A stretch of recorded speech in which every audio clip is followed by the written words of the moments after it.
தொட்டு கூட போறேன் எல்லாம் நம்ம வீட்டுல அக்கா தங்கச்சி போல இருக்க மாட்டாங்க. ஊர் மேல மேய்ச்சி காய்ச்சி வச்சு காய்ச்சா மாட்டு வந்து பிரியா வச்சு போடுற பாரு. அத போல உங்க அக்கா தங்கச்சி இருப்பா. இந்த கண்ணு அடிக்கிறது, இந்த காதல் பாடுறது, இந்த பாட்டு பாடுறது, இதெல்லாம் வந்து அங்க போய் வச்சுக்கோ. செத்து போலாண்டா கேட்டியா?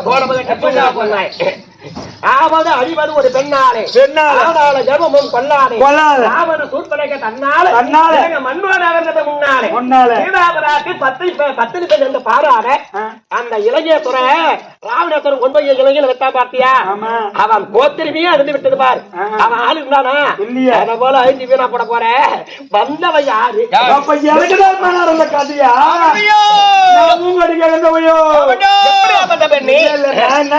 பாக்குறதுக்கு பெரிய பெரிய இடத்து பொங்கட்டி தாலி எடுத்து உள்ள போட சொன்னதுக்கு மாமியாரே குறையாதவே